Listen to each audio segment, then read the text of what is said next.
IAS Rajendra પટેલની ધરપકડ બાદ હવે એસીબી સક્રિય થયું છે। ઈડી પાસેથી એસીબી દસ્તાવેજોની માંગણી કરશે।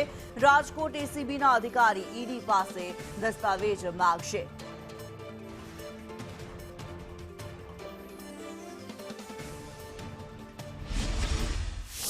रकम का केस किया गया है।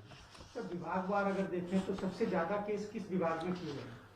सबसे ज्यादा केस मुख्यत्वे दिखते हैं उस हिसाब से गृह विभाग है, पंचायत विभाग है, महसूल विभाग है, वहाँ थोड़ा ज़्यादा केस हुआ है। गृह विभाग में 59 केस हुआ है, पंचायत विभाग में 27 केस हुए हैं, महसूल विभाग में 24 केस हुए हैं। पूरे साल के दौरान सर कितने केस हुए, कितने लोगों को पकड़ा है?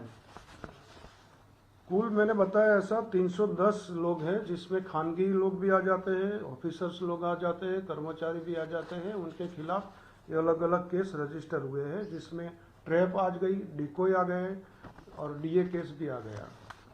और वर्ग 1 के कितने अधिकारियों को पकड़ा सर? वर्ग 1 के कुल 13 ऑफिसर्स के खिलाफ ये सब लांच एंटी करप्शन ब्यूरो के केस हुए हैं।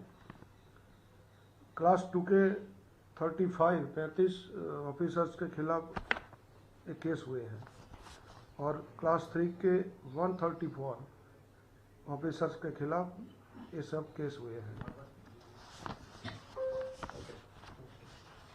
सर सुरेन्द्रनगर ईडीना केसમાં જે કલેક્ટર સામેનો તપાસ ચાલી રહી છે, એસીબી અત્યાર સુધી શું કામગીરી કરે છે? એકચ્યુઅલી એ રજિસ્ટર હમણાં રિસન્ટલી થયો છે, એટલે ડિટેલ તો હું તમને અત્યારે મારી પાસે નહીં હોય અને એ રિલેટેડ આજે પ્રેસ નથી, એટલે વિગત જ્યાં સુધી નહીં હોય તો હું નહીં જણાવી શકું, પણ તપાસ ચાલુ છે એટલું તો કહીશું।